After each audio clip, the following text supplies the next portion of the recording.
Hey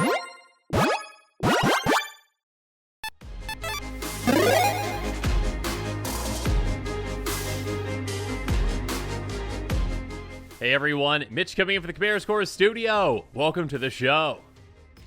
So today's episode comes to you courtesy of John, who's been supporting this channel as a general tier patron. I truly couldn't do this without the support from amazing patrons like John, so again, John, thank you so much. And for the personalized deck tech, John chose an Omega level commander, which is a commander that is incredibly powerful and a massive threat. And the Omega level commander that John chose was Atraxa Grand Unifier, with a partial control strategy, but mainly just wanting to take advantage of the ETB with many different card types present throughout the deck. So, Atraxa Grand Unifier is a 7/7 Phyrexian Angel with, wait for it, Flying, Vigilance, Death Touch, and Lifelink that costs 3 green, white, blue, black. And the most important part, when Atraxa enters the battlefield, reveal the top 10 cards of your library. For each card type, you may put a card of that type among the revealed cards in your hand. The rest go to the bottom of your library in a random order. And as a reminder, artifact, battle, creature, enchantment, instant, land, planeswalker, and sorcery are card types. So,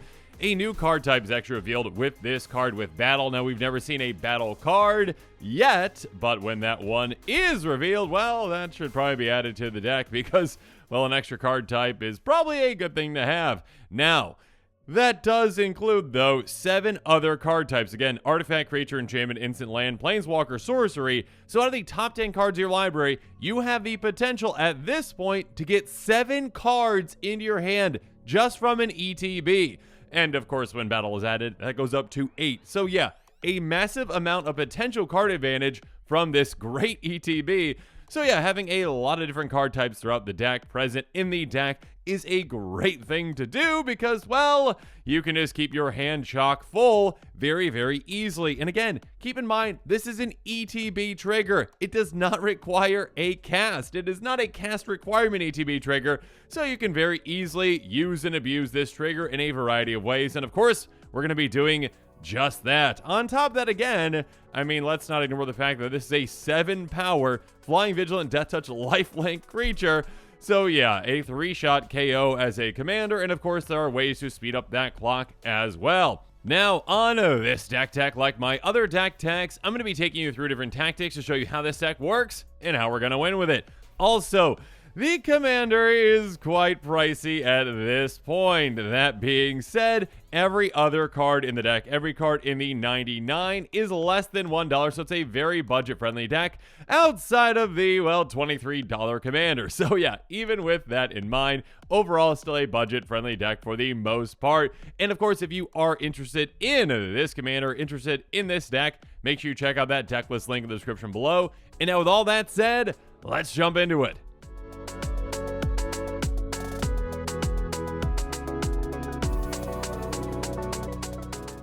First up, of course, there's Wayfarer's Bauble. Pay 2, tap, sacrifice, go get a basic land into play tapped. Moving on, we've got Font of Fertility, another great turn 1 play. Basically the exact same thing as Wayfarer's Bauble. We're hitting 1 and a green to sacrifice it. Fertile Ground, which is a great enchantment. We put it on one of our lands. When that land is tapped, we get an additional 1 mana of any color. Dawn's Reflection, a bigger version of this, an additional 2 mana in any combination of colors.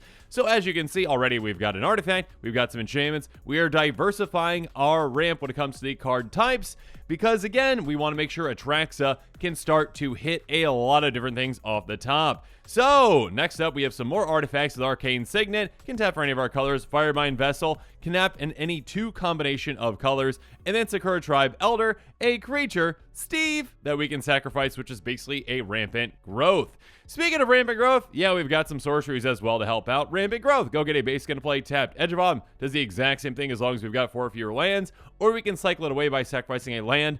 And then Cultivate, go get 2 basics. 1 goes into your hand, 1 goes into play tapped. Also, we've got some instants next up with Harrow and Roiling Regrowth. Sacrifice 1 land, get 2 basics. Harrow's going to have them come to play untapped.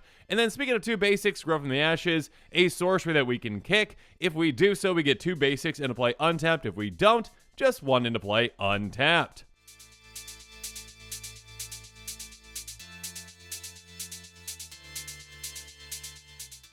Moving on, we've got Solemn Simulacrum, Sad Robot, and Artifact Creature. So yeah, we can either fill the artifact or creature requirement for our commander when we're hitting it off the top. When it enters the battlefield, we get to ramp, and then also when it dies, we draw a card, so a good amount of value there. Speaking of value, Springloom Druid, a creature. When it enters the battlefield, sack 1 land, go get 2 basics into play tap, so basically a Roiling Regrowth on a creature. And of course, we've got even more creatures to help us out as well. Coiling Oracle. Look at the top card of the library when this comes into play. If it's a land, goes on the battlefield, otherwise goes into our hand. Risen Reef, kind of like an elemental version of this. Whenever another elemental enters battlefield under our control, we basically get that trigger. And yeah, another elemental would be Mold Drifter. Enters the battlefield, draw 2 cards. If we can evoke it for just 2 and a blue. Keep in mind, we do have some ways again to abuse ETBs. And of course, we can utilize them with these creatures as well. Not just our commander can take advantage of ETBs.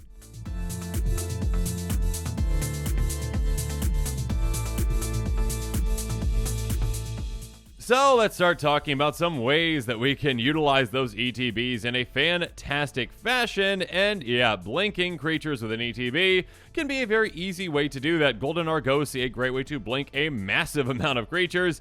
Whenever it attacks, you exile each creature that crewed it, and then those come back tapped under their owner's control at the beginning of the next end step. So yeah, we can blink pretty much our entire army if we need to. Skybind, a great repeatable blink effect. Constellation, whenever another enchantment enters the battlefield under our control, we exile target non-enchantment permanent and then bring it back at the end step. And yeah, again, we've got a good amount of enchantments in this deck, and whenever we play any of them now, they're basically a blink spell in addition to whatever they do.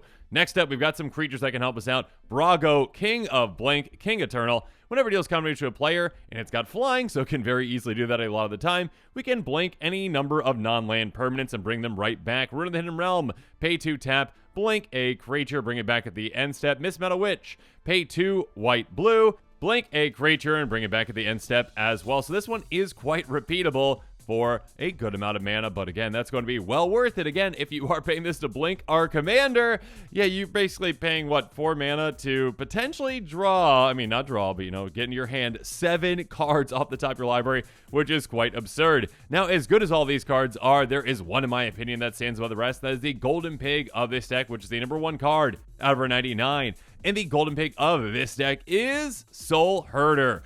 It is a 1/1 spirit that costs 1 white blue that says whenever a creature is exiled from the battlefield, you get a counter on Soul Herder. At the beginning of your end step, you may exile another target creature you control, then return that card to the battlefield under its owner's control. So basically, a repeatable blink on every single one of our turns, and it is free. So essentially, hey Atraxa, would you like to just keep getting us a ton of cards off the top of the library every single turn for free? Yeah, sign me up for that. And also, again, if we need to utilize some of our other ETBs, this can do a great job as well. A fantastic card for this deck, a fantastic card for this strategy, and again, in my opinion, well deserving of the title of Golden Pig of this deck.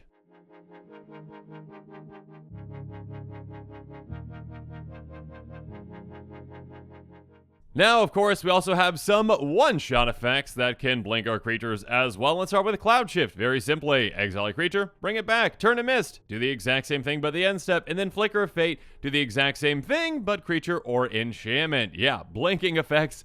Oh goodness, they can provide us just an absurd amount of value with a deck like this. I mean, again, if we are hitting every single one of our card types off the top of our library, that is 7 cards into our hand. Again, with any of these for either 1 or 2 mana at instant speed. And of course, these can be a great way to protect our commander as well. So yeah, it's going to be really hard for opponents to actually deal with her. Next up, Planar Incision, another great blink spell. Basically, exile an artifact or enchantment, bring it back with a counter on it if it's a creature. Teferi's Time Twist, same thing essentially, but any permanent. Momentary Blink, a double blink spell. Blink something once, and you can flash it back for 4 mana. Moving on, we've got Lae'zel's Acrobatics. This is a mass blink spell that can actually be a double blink, essentially. We exile all non-token creatures we control, then roll a d20. If we get a 1 through 9, they come back at the end step. If we get a 10 through 20, we basically bring them back and then bring them back again. So yeah, again, we can get an absurd amount of value out of this. Voyager Staff, an artifact that can actually help us blink as well. Pay 2 and sacrifice it. Exile a creature, bring it back at the end step. Touch of the Spirit Realm. This is a very flexible enchantment. When it enters the battlefield, we can exile up to 1 target artifact or creature until this leaves the battlefield. So this can be removal for us, or we can pay 1 and a white discard it from our hand, and exile target artifact or creature, and bring it back at the end step. So again, this is either removal or a blink for us. So yeah, a ton of great one-off blink options.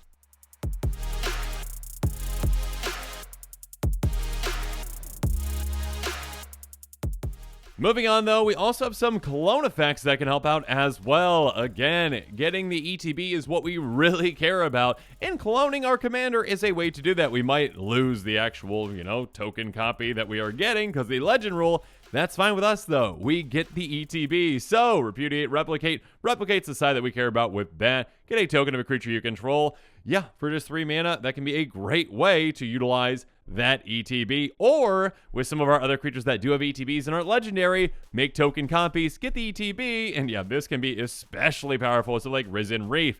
And Repudiate can also be good as well, counter target activated triggered ability. That's nice in a lot of situations. Croaking Counterpart, hey, do you want a token copy of something but just a frog? Yeah, sure. Okay, it's a 1/1 frog as well. We can flash this back as well, so this is a double clone spell. Xanderswitch Judgment, for each player we choose friend or foe. Here's the thing, our opponents, they're going to be foes. We're going to be a friend. We get a copy of a creature we control. They have to bounce a creature they control back to their hand. And speaking of our opponents' replication technique, we can actually be, nice to one of our opponents with this one. Demonstrate so we can have an opponent copy it. But when they do, we get a copy too. Create a token that's a copy of target permanent you control. So this can be a double clone spell for us for any of our permanents, including our commander, of course. Spitting Image. This one can be absolutely incredible. Create a token that's a copy of target creature, and it's got Retrace. So this can copy any creature on the board, including our opponents if we need to. But because it has Retrace, we can keep recasting it from our graveyard by simply discarding a land. And again, our commander on every single ETB is pretty much guaranteed to hit a land. I mean, not guaranteed, but again, the chances of hitting a land are incredibly high. So yeah, make a copy of your commander, get a land, recast this. You can just keep doing that. Stolen Identity, create tokens, copy a target artifact or a creature, and we can cipher it onto one of our creatures. So when that creature connects with an opponent, we can recast this again for free. So yeah, a lot of value to be had here.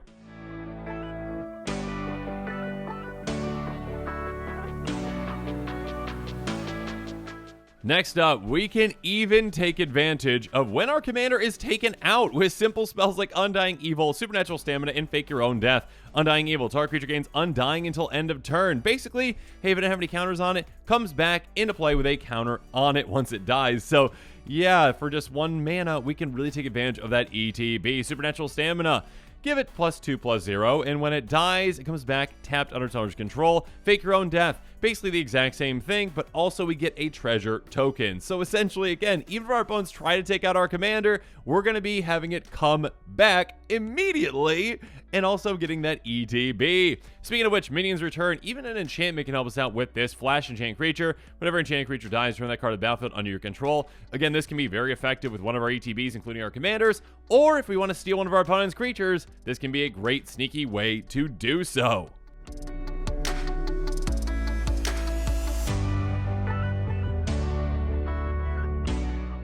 But now let's move on to some Planeswalkers that can really help us out, or in Dovin's case, hurt our opponents. Artifact instant source spells your opponent's cast costs 1 more to cast, and -1, we can shut down one of our opponent's permanents, at least from dealing damage to us. Garruk Unleashed. Hey, +1, up to 1 target creature gets +3/+3 and trample to end of turn. Trample can be great with this commander. Again, our commander does have Death Touch, so just 1 point of damage on a creature can just take that out, so we can assign the rest in trample damage onto that opponent. -3, make a beast. Then if an opponent controls more creatures than you, we get a loyalty counter on this. -7, this can be huge. You get an emblem with at the beginning of your end step. Search life for a creature, get it right on the battlefield, then shuffle. Again, we can really utilize some of those ETBs from our other creatures. Kaido Dancing Shadow, a great Planeswalker as well. Whenever one or more creatures you control deal a combination to a player, you can return one of them to its owner's hand.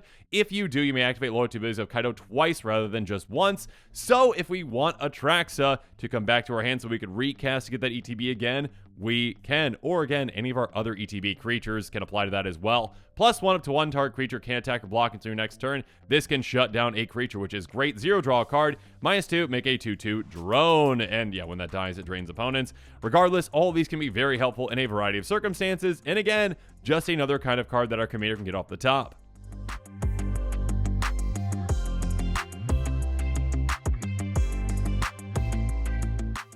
Moving on, though, let's talk about some more ways to throw wrenches into our opponent's plans. We've got some creatures with ETBs that can help out with that as well. Rex Sage, destroy an artifact or enchantment when ETBs, Knight of Autumn. Basically the exact same thing, but even more. You can put 2 counters on it, you can destroy that artifact or enchantment, or you can gain for life. So a very flexible card. Next up, we've got some enchantments that can help us out. Cast Out, Flash, enters the battlefield, get rid of a non-land permanent until it leaves the battlefield, or we can cycle it away. Then Detention Sphere, we can exile target non-land permanent, not named Detention Sphere, and then every single other permanent with the same name as that permanent. So this can just destroy token armies, and when this leaves the battlefield, return the exile cards back on its owner's control. Again, unless those were tokens, then they're just gone. Settle Beyond Reality, a great sorcery for this deck. Choose one or both. Exile a creature you don't control, so just goodbye creature, and then also exile a creature you do control and return it back. So again, blink a creature, get rid of a creature. What's not to love about that? Beast Within, destroy target permanent. They get a 3/3 beast. Crush Contraband, choose one or both. Most of the time it's going to be both. Exile an artifact, exile an enchantment. And of course, we've got some board wipes that can help us out as well. Austere Command, a very, very flexible board wipe.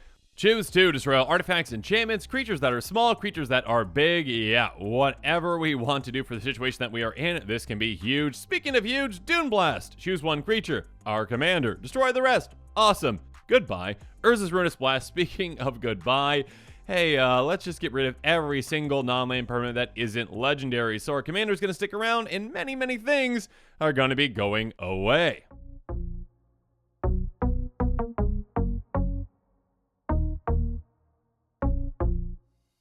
And speaking of going away, well, we can make our opponents go away quite quickly with Swiftfoot Boots. Equip creature has Hexproof and Haste, so our commander can swing right away and be protected. Blackblade Reforged, a great way to turn our commander into a 2-shot and potentially even a 1-shot KO in some circumstances. +1/+1 for each land we control. Scepter of Celebration, another great piece of equipment. +2/+0 and Trample. Again, Trample is fantastic with this commander, especially when we have a combat damage trigger like this one. Whenever equip creature deals combat to a player, you get that many 1/1 green and white citizen creature tokens, so we can make a massive army in absolutely no time with this commander. And of course, with our commander again having 7 power, it's a 3-shot KO, but when we use Spire Shrieker, Duel's Heritage, and Paladin class, it becomes a 2-shot KO. And again, if we've got other pump effects, potentially even a 1-shot KO on any player. Fire Shrieker, quick creature has double strike. Duel's Heritage, whenever one or more creatures attack, you may have target attacking creature gain double strike until end of turn. So this actually can be a good political tool as well on our opponent's turns. And then Paladin class,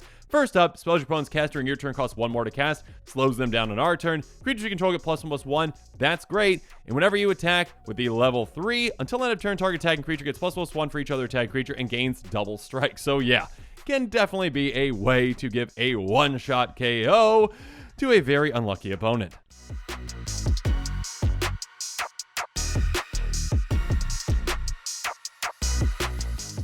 Now when it comes to lands, we even have 1 land that can help us out when it comes to making a clone of one of our creatures with Lit Jar Mirlik, which can be sacrificed to do so, but it also gives that creature an extra counter on it. Moving on, we've got Command Tower, Exotic Orchard, and Path of Ancestry, each of which can tap for any of our colors, well, with Exotic Orchard most of the time. Next up, we're going to be running some Tri-lands with Arcane Sanctum, Opulent Palace, Sandstep Citadel, and Seaside Citadel. Then we've got Ash Barrens, Evolving Wilds, and Timber of Expanse. Ash Barrens can be basic land cycle away for 1, and Evolving Wilds and Timber of Expanse can be sacrificed. Go get a basic land into play tapped. Speaking of which, we're going to be running all of the new Capanna lands that are somewhat similar to that. When they ETB, we sacrifice them, we gain 1 life, and we go get 1 of a variety of basic lands. Next up, we've got Crows and Verge, Mirror Landscape, and Blighted Woodland, each of which can be sacrificed to help us ramp. Get 2 lands into play tapped.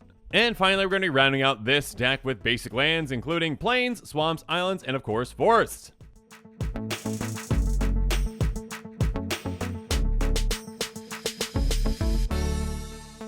Now, like I mentioned at the start of this episode, every single card in the deck outside of the commander is less than $1. So even with our commander's price tag of nearly, $23 or whatever it was, this is still a decently budget-friendly deck at $51.09. And yeah, if you've already got the commander, it's quite budget-friendly indeed. On top of that, do keep in mind that if you already have the basic lands for this deck, it's even more budget friendly because those basic lands are included that estimated cost at 10 cents a piece. On top of that, for some potential extra savings, you might be able to save even more by buying this deck on TCG Player and utilizing heavily played and damage cards, which of course need a home too. That being said, that estimated cost does not include the cost of shipping, which might vary depending upon where you live.